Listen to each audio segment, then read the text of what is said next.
Okey, ada orang komplain saya tidak buka video, harap maaf permintaan anda ditolak.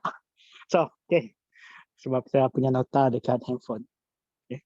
So, selamat malam sekali lagi kepada semua. Okey. So, tajuk pelajaran kita pada malam ini adalah perumpamaan tentang seorang penabur. Saya percaya kita telah meluangkan masa sebentar tadi, untuk membaca, firman Tuhan. So, saya akan pergi dengan cepat untuk menjimat masa kita. So, apa-apa persoalan, anda boleh typekan di ruangan chat. Saya akan jawab di dalam grup untuk menjimat masa kita, dan anda boleh mencelah sekiranya Roh Kudus membisik diri anda untuk mengungsi. Okey. Okey. So, apa yang saya ingin kita bawa pada malam ini, pertama adalah apakah arti benih di dalam perumpamaan ini? Okey. So, ada dua maksudlah. Okey. So, yang pertama adalah benih itu melambangkan perkabaran Allah. Okey, ini yang dinyatakan di Markus 4 ayat 14. Dan kedua adalah firman Tuhan. Ini yang dinyatakan di Matius 13 ayat 11. Okey. So, sekarang kita faham dan kita mengerti bahawa benih ini adalah perkabaran dan firman Allah. So, seterusnya adalah, siapakah peladang yang di dalam perumpamaan ini? Okey. So, kita tahu peladang ini dia menabur perkabaran dan firman Tuhan. So, sudah semestinya peladang ini adalah Yesus dan kita sendiri. So, kita adalah peladang yang dinyatakan di dalam perumpamaan pada malam ini. Okay? So, pada malam ini, kita akan mempelajari 4 jenis tanah. Okay? Dan saya ingin sekali kita untuk melihat pada satu perspektif. Okay? Tanah ini, ataupun tempat yang dinyatakan di dalam perumpamaan ini, melambangkan gereja. Okay? Saya ingin kita melihat bahawa ia adalah sebuah gereja. Okay? So, tempat yang pertama adalah di jalan. Dan apa yang telah berlaku kepada benih tersebut adalah, saya percaya kita telah baca. So, yang telah berlaku, ini yang dinyatakan oleh Lukas 8 ayat 5, benih itu dipijak-pijak orang dan dimakan burung. So, apakah yang dimaksudkan dengan dipijak-pijak dan dimakan burung? Okay. Maksudnya adalah, ada dinyatakan di Lukas 8 ayat 12. Okay, so dipijak-pijak orang dan dimakan burung ini adalah dilambangkan oleh iblis yang datang dan mengambil perkabaran itu dari hati yang mendengar. Okay, supaya mereka tidak percaya ataupun diselamatkan. Pada perumpamaan ataupun bagian pertama ini, kita melihat dengan jelas bahawa firman Tuhan ataupun perkabaran Tuhan itu telah ditabur kepada orang yang tidak berminat untuk mendengar firman Tuhan ataupun tidak berminat dengan perkabaran itu. Kita melihat bagaimana di bagian pertama ini ada satu kontroversi di antara Tuhan dan setan. Kita melihat bagaimana di saat kita menabur benih itu, sudah pasti setan akan berusaha untuk memusnahkannya. Okay? So, inilah yang berlaku kepada tanah yang pertama ataupun tempat yang pertama. Itu, so di dalam konteks gereja, di dalam gereja juga ada orang, memandangkan kita yang berada di ruangan ini adalah Adventist. So, ada orang Adventist yang hanya datang ke gereja sebab datang ke gereja saja. Bukan sebab dia mau dengar firman Tuhan. Mungkin dia datang untuk potluck, mungkin dia datang untuk jumpa kawan. So, ini berlaku actually.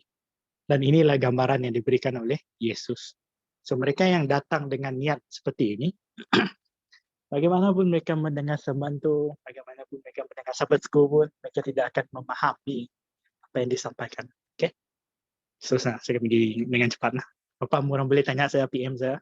So, tempat yang kedua adalah di tempat berbatu yang sedikit tanah. Okay, so apa yang berlaku di tempat yang kedua ini adalah, kita boleh lihat. Okay, di Matius 13 ayat 5 hingga 6 katakan, okay, Anda boleh rujuk ayat kita, Alkitab Anda. So di sini dikatakan bahwa benih-benih itu segera bertunas kerana tanahnya sedikit. Tetapi apabila matahari naik, tunas-tunas itu lalu kering. Tumbuhan itu mati kerana akarnya tidak dalam. Okay, so gambar yang anda boleh lihat di skrin ini adalah dimasukkan dengan tunas lah. Okay, dia English panggil dia budding lah. Dia baru mau tumbuh.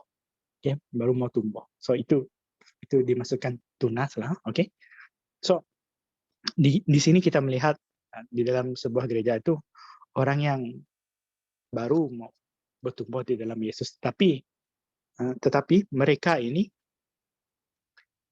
tidak, ataupun lebih kepada konteks orang yang menerima Yesus tanpa mengira apa kos untuk mengikut Yesus.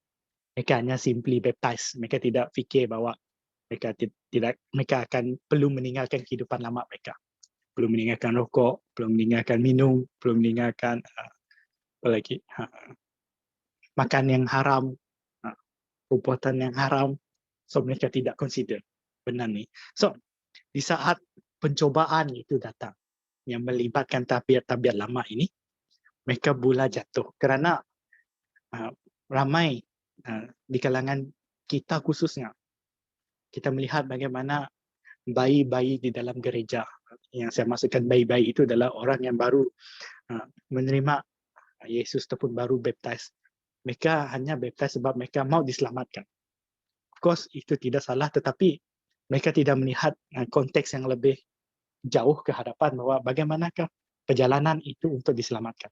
So di saat mereka dihujani dengan badai-badai, di saat mereka dipajak terik dengan panas-panas, mereka mula merasa berputus asa di dalam kehidupan sebagai seorang Kristian. Okay, so kita boleh lihat ini yang dikatakan oleh Alkitab sendiri. Okay, so segera bertunas kerana tanahnya sedikit membawa arti bahawa ini kita boleh rujuk di ayat Matius 13 ayat 20, dikatakan benih yang jatuh di tempat yang berbatu bagaikan orang yang mendengar perkabaran itu lalu segera menerimanya dengan sukacita. So mereka simply menerima sebelum mereka mendalami apa yang mereka terima itu. Okay, so ini seringkali berlaku seperti yang saya katakan tadi. So mati kerana akarnya tidak dalam. So kita boleh melihat juga, okay, di ayat yang sama juga, okay, perkabaran itu ini bukan ayat sama.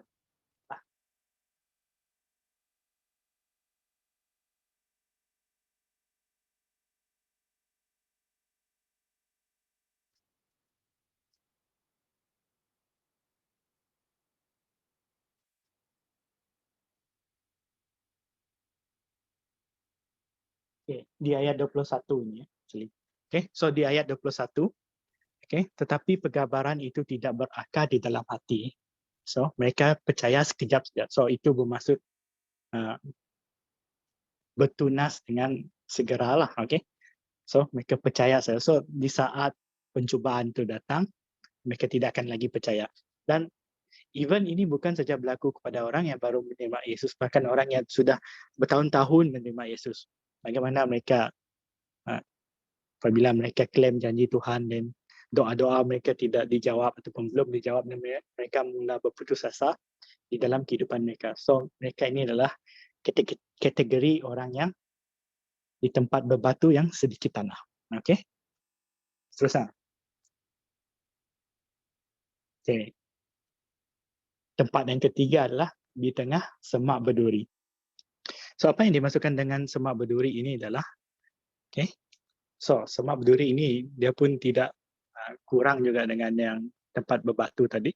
So okay, baik, nanti kita akan lihat sendiri. So ini yang dikatakan oleh Markus 4 ayat 7. Okay, ini yang berlaku kepada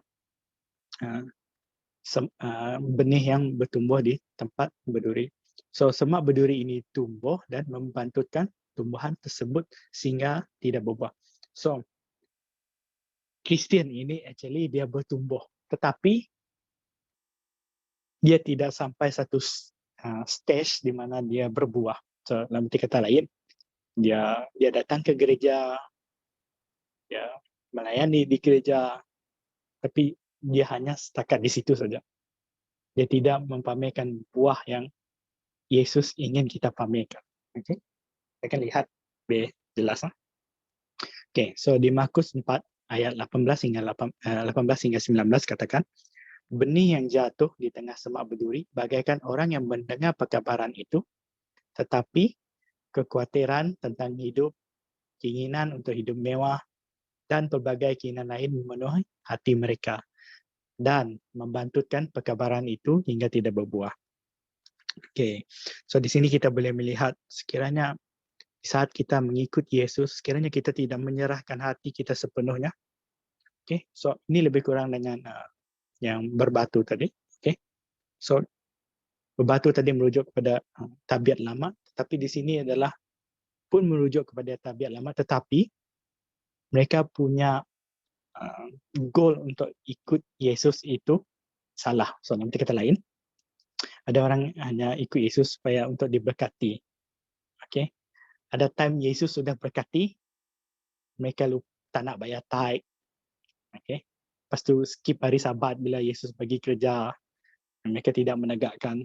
So benar ini berlaku di kalangan kita. Okay, so benar yang kita terima dari Yesus. So di saat kita tengah bertumbuh itu dan kita menerima berkat-berkat daripada Tuhan dan kita punya goal itu mula ke arah berkat-berkat itu. Mungkin ada yang datang ke gereja kerana boyfriend, girlfriend turun ke gereja. Mungkin yang turun ke gereja kerana ibu bapa yang membawa mereka ke gereja. Okay? So mungkin ada juga yang turun ke gereja kerana ingin disembuhkan, dan di saat mereka mendapat semua itu, mereka mula jauh balik. So ini yang menunjukkan mereka tidak berbuah.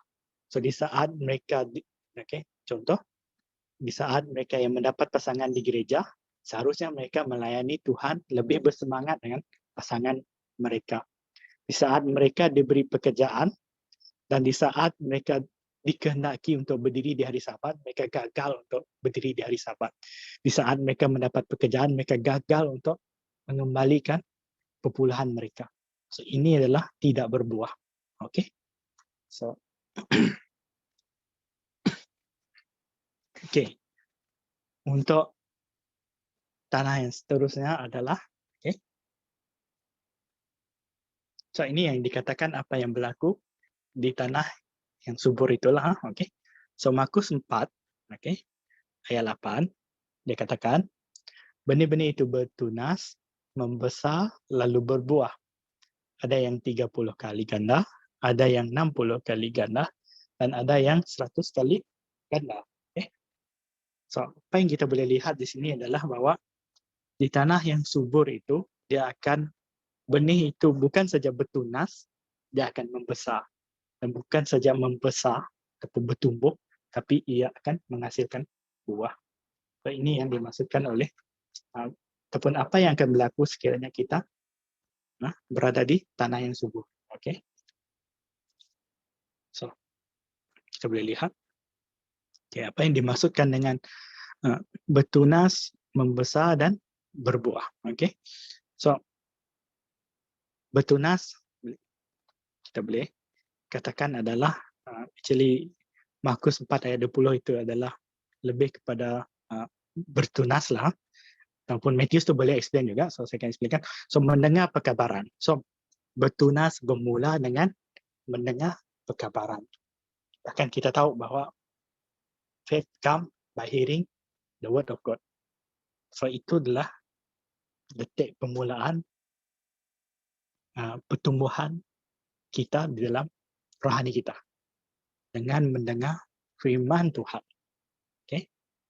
Dan membesar itu, kita boleh rujuk daripada ayat yang sambungannya lah, lalu memahaminya.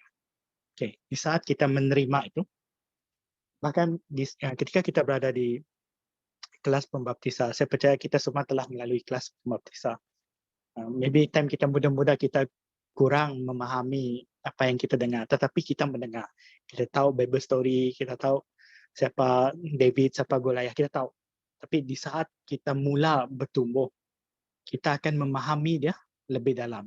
So kita akan tahu siapa itu David ataupun apa yang dia lakukan, bagaimana dia boleh melakukan semua itu, kita akan mula tahu. Okay, so begitulah kita membesar. Okay, dan bagaimana kita berbuah adalah menyimpan apa yang kita dengar, apa yang kita terima itu di dalam hati yang baik dan jujur. Okay, dan bertekun. So maksudnya kita akan sentiasa kehausan firman Tuhan. Kita akan sentiasa memiliki satu keinginan untuk mencari firman Tuhan ataupun Tuhan itu sendiri di dalam kehidupan kita. Ini yang dikatakan oleh Lukas 8 ayat 15. Okay. So saya hampir habis juga cepat. Kita boleh bincang. So, rahsia menjadi tanah yang subur. Okay. So, seperti yang saya katakan tadi, sehingga kita melihat perspektif tanah ini ataupun tempat ini adalah di dalam konteks sesebuah gereja. Okay, so gereja yang baik akan menghasilkan benih yang baik. Okay, saya harapmu faham apa yang saya sudah sampaikan lah. Okay. So saya ulang balik, gereja yang baik akan menghasilkan, maksudnya akan memberi satu tempat untuk benih itu bertumbuh dengan baik.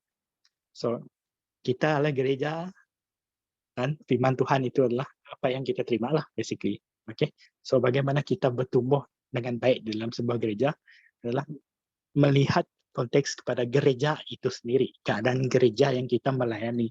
Ada certain gereja tanpa pasif.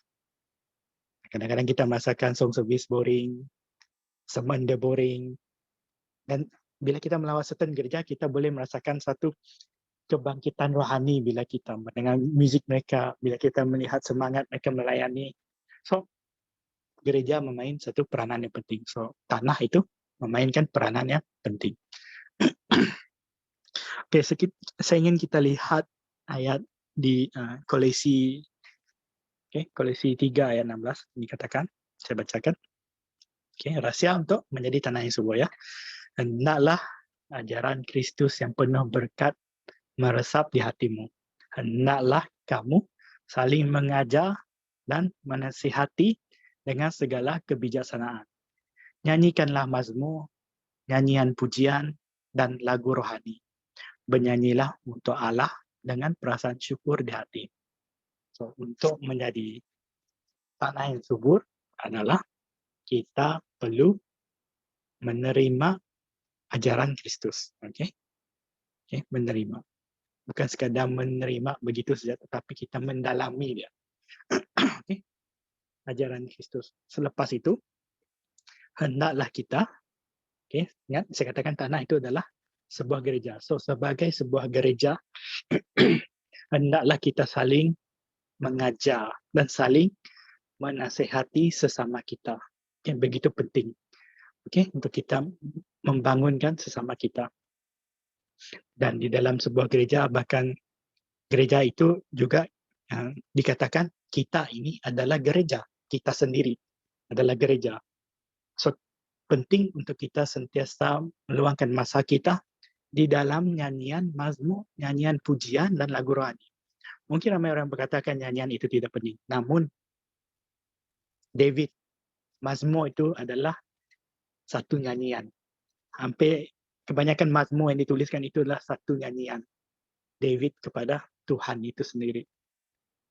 Kalau nyanyian itu dijadikan sebagian daripada Alkitab, maka nyanyian rohani, nyanyian pujian, nyanyian mazmur itu adalah firman Tuhan itu sendiri. Ada kuasa di sebalik nyanyian.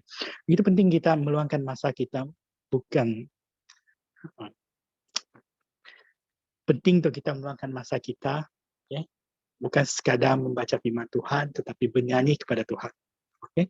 Dan kita harus memiliki satu perasaan bersyukur.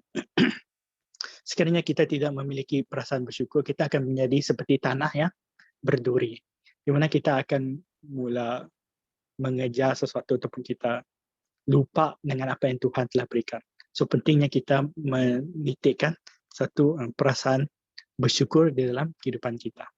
Okay? Dan ini yang terakhir yang saya ingin kongsikan untuk malam ini. Saya ingin kita melihat Yohanes 15 ayat 5. Ini yang Yesus katakan sendiri.